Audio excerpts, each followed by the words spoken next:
to shame, and it chooses things that are powerless to shame those who are powerful. Next slide. God chose despised by the world, things counted as nothing at all, and used them to bring to nothing what the world considers important. As a result, no one can ever boast in the presence of God. Ang Diyos magapanalangin sa pulong. Salamat Lord sa imong kaayog ug magrasya, sa imong paghatag mo kay gayunan, nga kami o Diyos gawaton nga mga minaw sa mga pulong, nga pagkaon sa mong kalagong espiritu.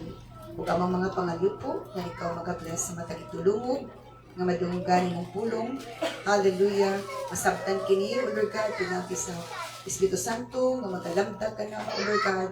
Ug kini o Dios maghatod og maayong pagbati nga diin ikaw higugmaon, ikaw tumanon, ikaw alagaran sa tibok namong kinabuhi. Bless us all together. Bless everyone gathering together to hear your message, so God, and bless everyone watching through live streaming, oh Lord God. Blessed be your holy name, your precious name, and precious, powerful name, God. In Jesus' mighty name we pray. Amen. So, makapanglingkod ang matag-usa. Na ano din nga gipili daw sa Diyos gipili sa Diyos ang mga butang nga timawa, walay bili sa kalibutan. Apan giisip niya nga, matod pa, giisip na walay bili, walay butanga, pero matod pa sa pulong si Ginoo, kitagaag pili para sa Ginoo. Okay, let's read back first verse. So, na God choose things the world considers foolish. Na yung mga butang nga para sa kalibutan, wala siya pulos. Wala lagi siya kapuslanan, pero gigamit ni Lord para kuno pagpakaulaw atong pagkailang nga malamon sila. Nagpili siya mga butang nga powerless, so walay pulos, walay gahom, walay bili, para kuno pagkaulawan to mga powerful. O kining nga verse na to, ang message ni Lord karon is ordinary things but when used. Ordinary things. Daw ordinaryo ng mga butang apan kung gamiton. Tanaw na to. Okay, let's see the story in the First Samuel chapter 17, the third slide, the fourth slide. Okay, so tanaw sa nato ni Kastay. So, isa ka ordinary thing backward sa takamay. Isa ka ordinary thing, a stone. Gusto ng gamay nga bato. A stone by David versus sword, spear, and javelin by Goliath. Ang bato mo, wala lang ichipulos, di ba? Labay-labayan ra, sipa-sipaon ra, tumban-tumban ra. Wa chichipulos. Itong batuhan nga gigamit ni David pagpintik, pagpatay ni Goliath. Pila na kataong nagtunog bato. Di ba? Gilapyan-lampyan na gito siya. Pero sa diyang gamiton sa tao nga naay pagtupagsalit tanaw na to. A stone is less ordinary, but yung gamiton siya tanaw na to. Let's see the story about that.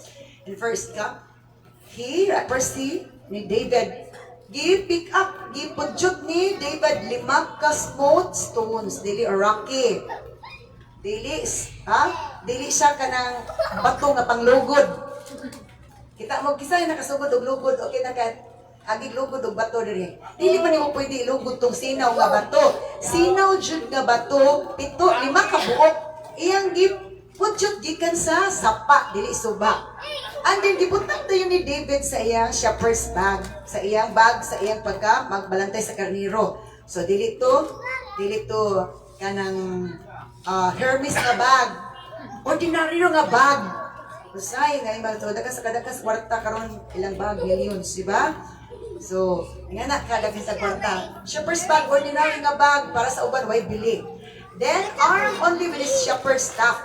Ang kauban ato katong shepherd's staff niya, and sling na din siya pintik sa ato apa. Usaplong sa other term. And he started across the valley to fight the Philistine. Kasi siya may nag-volunteer nga. Kig-away. Kasi Goliath, sige naman gitog pa. Challenge, sige naman challenge. Kinsay makig-away na ko. Ang uban, kumitibo na si Goliath, kay pwede man dyan ang lisanga, kay tingog palang daan, higanti na. 1 week ka pin, naka-encounter, may higanti. Anak, say, gamay pa nga higanti, ipadakot na niyang lawas sa bata. So pray over na nako, ipagawas na kong higanti nga spirit. Ano siya? Pagawas na higanti nga spirit. gibugana din siya og dawako. Oh, gugana siya og kanang kanang iyang asus sa tabako siya. Anay good kanang teacher ni. Oh, gamay pa nga bata, o bata pa pero ang edad pag tinandakua, overweight na gid siya. So, patod pa nga ang mga Philistines mga higanti, mga dagko kay lawas. So, tingog palanggaan hadlok ng mga Israelites. Pero sa tanang ng hadlok si David, wa gid siya nahadlok. Mora ni nindot diya kung dut-dut ta sa Ginoo, close ta ni Lord. Kanunay ta nakig istorya ni Lord, naatay relationship ni Lord, right connection, good relationship. Dili ta tagaan ni Lord katalaw. Taga ta nagkaiso. Dumduma sa dumi ninyo, panahon nga na-empowered mo sa Holy Spirit. Dili mo talawan iso mo. Times I forgot how many times during prayer meeting gaampo na siya. Na-feel gid nako. Di ba katong si Incredible Hulk? Kasi kita anang salitang Incredible Hulk, bukalit na siya kadako. Na-feel gid nako na kamulo ko ampo ni dako. Chukay kay ko pati na dako ah. Kamulo kong ampo. I don't know to experience man na. Gid ako chukog agi padako chukog ayo ni Lord. Nga naman. God can do many things amazingly, can unbelievable by people, but in the sight of the Lord, it's just normal. Hello? So, paday na siya, baklay pa, ingon makikawat sa mga Philistine. Siya na isang way kauban. Sinabiha po itong si Tutoy Bato. Grabe ang bata. Huwag siya kauban. Kaya wala po makikuban niya. Hello? Sometimes tugutan nila nga ikaw ro mag-inusara para makita gid unsa ka kaisok, unsa ka strong, unsa ka matinud-anon, unsa ka dako imong pagtupag salig sige, unsa ni imong relasyon sa Ginoo. Share isa. Next verse. So Goliath walked out toward David with his shield bearer ahead of him. Baklay na si David. Si Goliath pud kay ni lakaw pud itagbo na ni David. Dalan na tong siyang shield nito, katong itong lingin nito, dagang kong birahan sa away. And then, snaring, he contempt at his ruddy-faced boy. Ana siya, ha? Iyang ibiyay-biyay ang batanon. Nga laki. Nga, first time niya nakita, nga maging away niya. Oh, ingon na ginsulto ni si David siya. Kasi pagtuon ni mo, iro ra ko, ngadalan lang ko ni mo og stick, lanan lang ko ni mo haka, kanang stick. So, ikika sa gidako, and then, kaya gamay. So, kung tanaw ni mo sa tinawhanon, ako kaluoy kay pildi, si David. Para sa itong pananaw, pwedeng mapildi ang tao. Apan ang tao nga gamay, nga dakong pagtuo, dili siya mapildi, kung dili siya magmadaugon, pati sa kontra. Pwedeng gamay ra ka. Gamay ra ka. Wala kay bili sa ubren.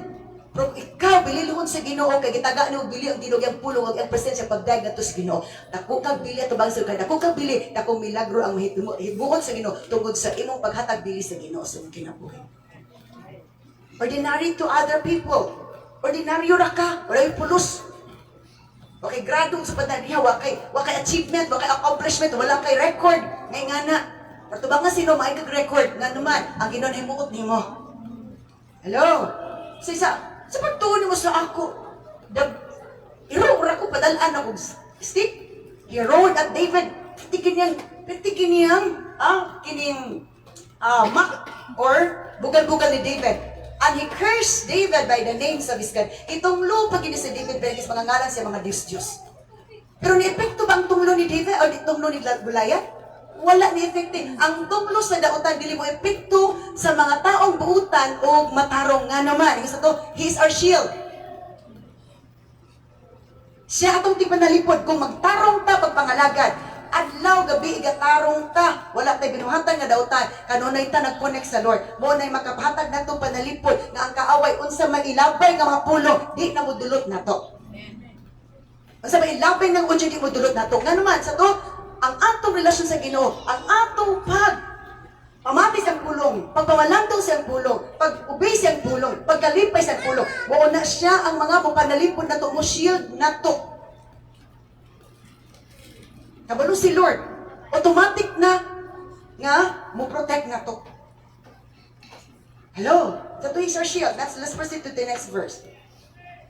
So, isa come over here and I'll give your flesh to the birds and wild animals. Isog ka ay si Goliath. Si Goliath.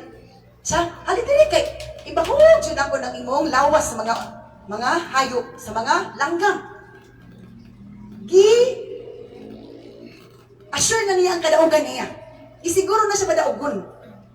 Kaya madaugon na ba siya, champion na ba siya niya. Karon, bata ragi pa da. So, naay mga panahon nga hadlukon ta sa yawa, pinaagi sa iyang pagkagamhanan o pagkaisog.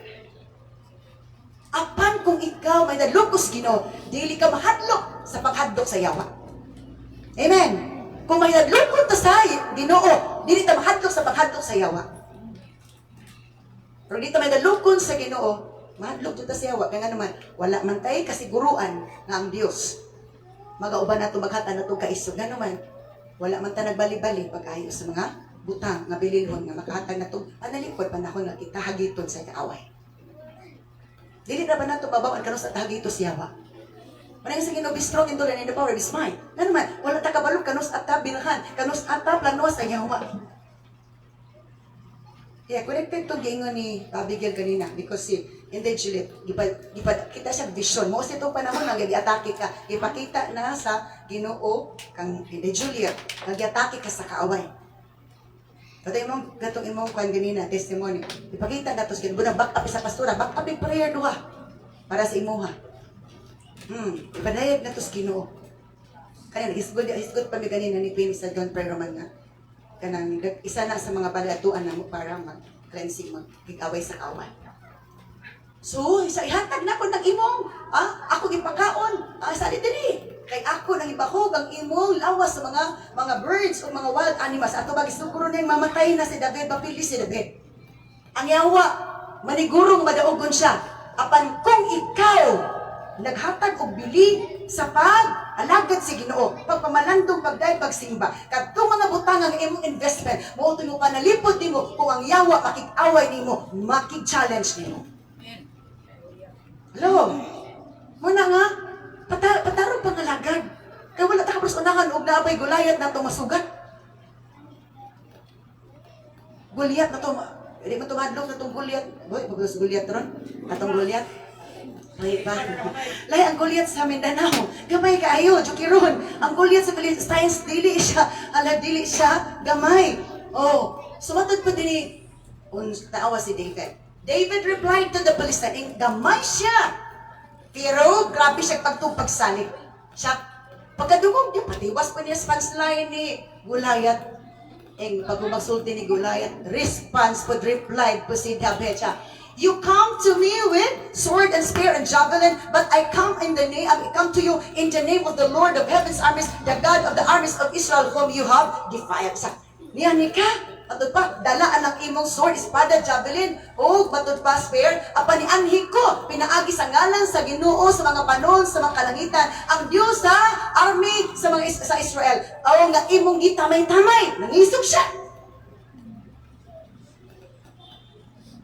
Hello, nag-isog siya.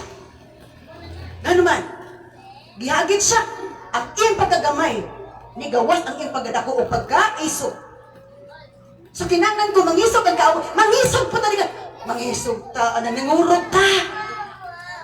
Hello, wala nangurog si David. Nangisog po siya. Nangisog ang kaaway. Naniguro sa iyang kadaugan. Naniguro po si David siya. You come against me with sword and spear and javelin, but I come against you in the name of the Lord of heaven's armies, the God of the armies of Israel, whom you have defiled. Next verse.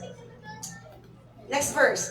Hallelujah. Today, siya karon. Naniguro po si David. Today, the Lord will conquer you. O karong adlaw, ang Diyos magapildi kanimo. I will kill you, patyunta ka, and cut off your head. Akong putto ng imong ulo. And then I will give the dead bodies of your men to the birds and wild animals, and the whole world will know that there is God in Israel.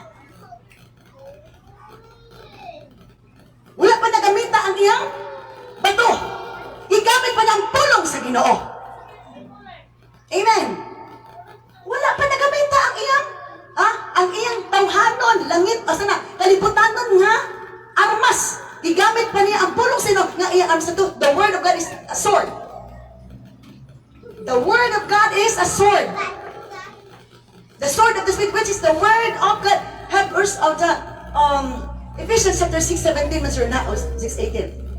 The word of God is like a sword.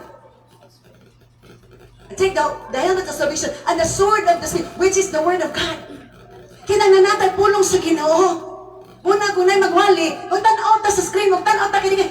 Pasumangin ta sa Bible atong Bible, asa na atong cellphone. Sige, duko sa cellphone. Nasa simbahan. Manang dili ka to, sabrahay ka niya na sige pa cellphone ka mo simbahan. Tanawa na grow ba na sila, adaungkon man na sila, balipain man na sila. Wa di ba? Sa ko dili. Bendito.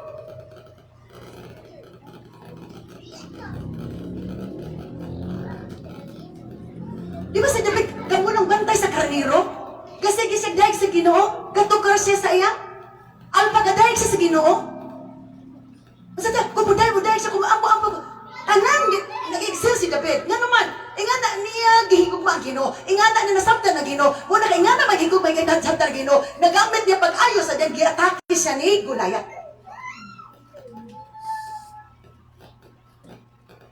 Babae ka maglaki si Goliath. Ang kapre higante niya ni Kalbutana. Mga demon spirit nga mga higante kapre. Bisag babae. Basta na ang Ginoo na maghana. Ang espiritu sa kaaway. Dili magpanampuson. Bisag paglaki ka, kung balubado ka, dili mo itong dawa ni mo. Amen. Kaya dili ang iyaw ni mahadlok sa gender. Mahadlok siya sa power. Di kas Ginoo. Anong tawa na babae man siya laki. Bata man siya digulang. Amen. Ordinary things, when used, become powerful and useful. Amazing. So today, karon, ang Ginoo magpilyo nimo. And I will kill it, patyut na ka. O kutun ako imong liog, imong ulo. And then I will give the dead bodies of your men. Akong ipakaon ang imong patay nga lawas sa mga tao. O sa mga langgam, and wild animals. Kabalos po siya, ibalik niya po ng punchline. And the whole world, o ating bukalibutan, makabalungan na ay Diyos sa Israel. Bisan pag na ay Diyos sa Israel, kung walay instrumento maggamit sa gahom sino, way pulos. Amen. Dili magpadaugon ang katawan sa Israel kung walay magbaysugon. Let's proceed. And everyone assembled here. Siya, o ang tanan na nagpalibot diri. Well, know that the Lord rescues His people. O makabalo sila na Ginoo, magaluwas sa imong katawan, magalukat sa imong katawan, but not with sword. This is a sword and spear. This is the Lord's battle. Kagubat ni sa Ginoo, and He will give you to us. O ihatag ka namo sa Ginoo. And Goliath moved closer. Nalagot na mas Goliath. Sulti ni David, kitaas ng sulti ni David. Gigamit ang pulong sino, gigamit ang Ginoo. Pagtuol-tuol ni Goliath, kinaglagot na. David quickly run up. Doon si Goliath, lagan po si David. Sa ito pa, di lang pulong, di lang igo ang pulong, di lang igo, gamitan ang pulong, ang Ginoo, gamitan ang Ginoo, gamitan ang wisdom, gamitan ang kuso, gamitan ang instrumento para sa kapilingan sa kaway. Dili ta mo siya, dagan mo siya, dagan ta forward, at tubang mo na itong yawa.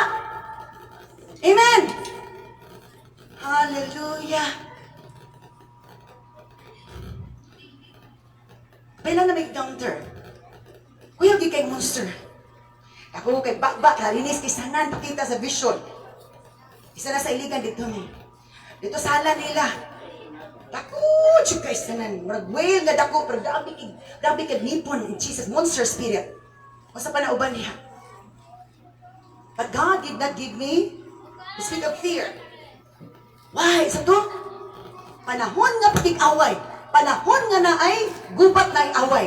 Kaya na mubarog ka sa pulong sa Ginoo. Ang Diyos uban mo, ang Diyos uban mo. Dili ka na itugyan sa kaaway. Ang kaaway itugyan niya sa imong kamot.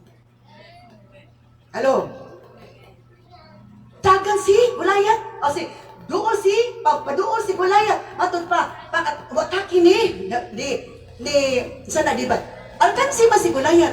Kaya nga naman, ang iyang hinagiban, dili man ito epekto kundi maduol sa Magdili mo doon kang David sa iyong kontra. Hindi mo ito makaiko kung layo. Mudukol gid siya sa iyong kontra. Apan si David, matod pa, bisag layo. Hallelujah. Layo pa. Apan doon siya sa Ginoo. Kasi naitabo, David quickly ran out to meet him. Dali gid siya dagan si David. Dagan pa doon, di kay dagan palayo. Let's proceed to the next one. Reaching into his shepherd, pagdagan niya, kuha din to niya, itong iyang saklong matod pa. And taking a stone, kuha din siya, dagan siya, double time, wisdom. Dagan siya, kuha siya ng saklong, kuha siya sa bato. Ano bato pa, pagkuha, dagan siya, suko sa kaway. Hagsa ang bato sa agtang ni Goliath. Ordinary nga bato, pero ang nagamit, dili ordinary pagtupagsalig sa Ginoo. Wala man to'y pulos ang bato. Kung wala'y nagamit nga diin, dako at tubang nga sa Ginoo. Gikaymutan tubang nga sa Ginoo. Kung gikaymutan ka, bisag ordinary thing imo gigamit, apan sa Ginoo, dako na kay dako ka bili at tubang nga sa Ginoo. Kay dako ka bili, dako nga bilagro ang buhaton sa Ginoo. Tungod sa imong obedience, tungod sa imong pagkaisog, tungod sa imong pagka matinumanon sa Ginoo.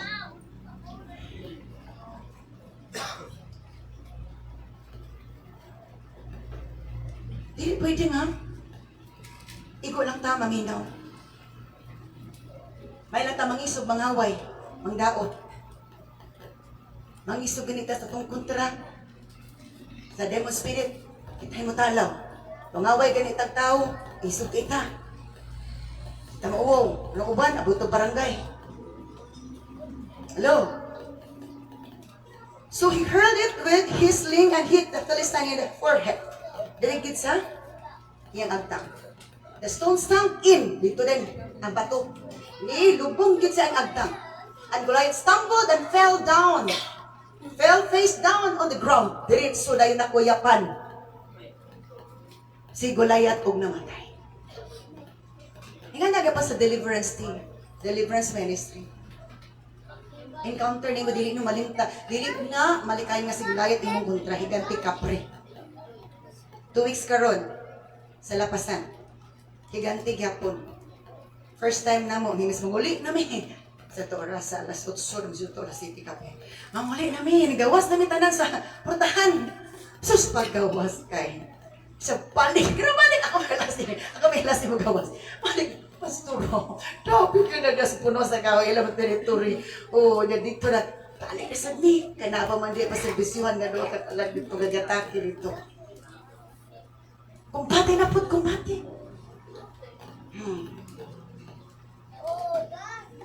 Ito na pita. Na ay mga dilingon na na ay kapre, na ay mga sawol po na sila. Pamilya, magod po na sila. Panat may away dito. Dugay, may nakauli. Pag-uli, baklay pag yun kay... Baklay ba may pag-uli? May sakyan. Kaya dito masulod. Baklay na po may. Hallelujah. Pero ang kapalit sa baklay, gipakaon man po mi dito sa lamig kapag kaon. Hallelujah. Yan na. Praise the Lord. So David triumphed over the Philistines with only a sling and a stone, for he had no sword. Ordinary ang bato. Walay pulos ang bato. Si David po, ordinary lagi siya. Hello? Pero kung dili ordinary imong faith, dili ordinary ang pagtuo, dili ordinary ang imong pag-ila sa Ginoo, dito ninyo mabato na ng gahom sa Ginoo. Hello? It's just a stone. Let's proceed ta. Tanaw sa nato ito kanina before ano to image. Kanang dapitiri mo ng javelin. Kanang nai red mo ng spear. Oh, nakuan mo na. Oh, sana. Sana spear dapitiri javelin nandito. Ang sword wala na pag-ipakuan. Kung tanaw ni pareha sila sharp. Mao purma pero laing ngalan. Pero pulo sila hait pagpatay sa kontra. Yung tanaw ni mo tong bato, imposible gid mawin. Para sa tao, imposible madaugon ka. Pero sa Ginoo kabalon sa Lord nga, ang imong kaisog mo pagtuo, ang imong paggamit sa iyong pulo, paggamit sa iyong ngalan, uban ang imong kaisog, uban ang wisdom, equals victory. Amen. Hello. Na yung mga panahon na grabing battle na sa deliverance. Iniguli na ko diri. Inigpiyong na ko perting daghan nag-monitoring with lain-lain, ay blue ang color na sana golden or yellow. In Jesus name, pahawa mo. Wala may luna ni napita. Ako man na mag-repeat, tulog din ko. Na naman. Di mo na mag-repeat, di na mag-submit sa Ginoo. Di kay, naman, reject sa matulog. It's a matter of faith and application of the Word of God. Hello?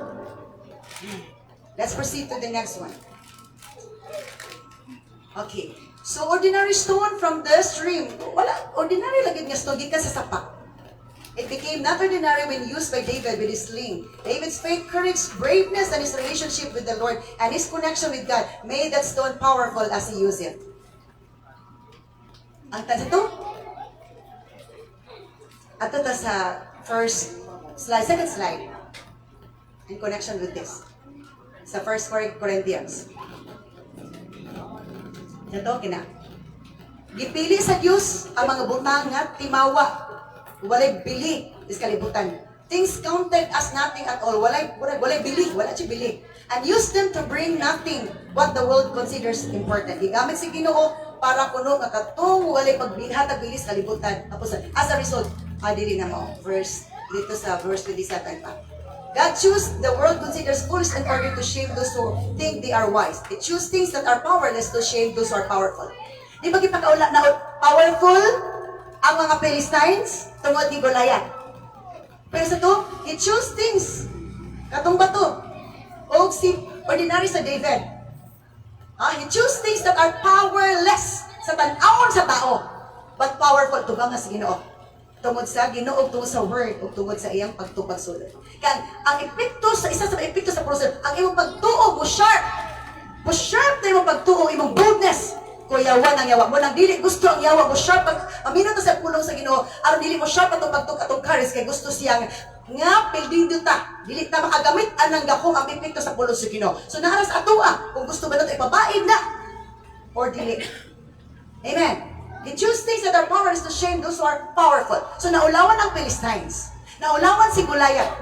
Tungod ni David na nagamit lang og ordinary thing. Ordinary ang stone, ordinary si David. Apan powerful ito ba nga si Ginoo? Tungod sa iyang connection, relationship sa Ginoo. O i-value na itong relationship sa Ginoo. I-value na itong words of God. I-value na ito ang mga butang nga din langit nun. Ang langit magmaya sa kadaugan nga atong naangkon tungod sa imong obedience nga sa Ginoo. Napay sumpay. Bitin na. Oh, glory to God. Tindog tayo soon. Hallelujah, hallelujah. Let's just meditate upon the message of the Lord. For some, maybe you are just ordinary. You are just nothing. You are just a woman. You are just nothing but before God. If you value the Word of God, if you value the prayer, if you value intercession, if you value meditation, if you value His instruction, you are able to prevent distractions of the lives of others through your intercession, through your obedience, like David. Meditate. Kamalandong igsuon. Kung gusto ka madaokon, panahon sa pagsimba, ayaw pag-silpon-silpon. Pagdayag, pagtininuod, paminaw, pagtinguha, nga makaduol ka sa Ginoo, ang presensya niya, imong mabatik masingati. Gusto lang tagkadaugan, pero sa dili ka matikang madaugan ta. Sige, taghawid sa cellphone. Kapila man ta naghawid sa Biblia. Kapila man ta nag-open sa itong Bible apps sa Bible. Niya gusto tagkadaugan. Panandong igsuon. Kung sa imong kakulangon, nganong di ka madaogan, nganong ka-struggle ka, nganong kakahadlok ka, nganong kakatanaw ka. Pamalandungi. Dili ang Diyos malipay nga mapildita. Napa nasa ato ang action, decision na mahimutang madaogon sa Manila. Hallelujah, hallelujah. Oh, glory to God. Hallelujah, hallelujah, hallelujah. Balik og simba matininuon. I'm coming back to the heart of worship.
you deserve.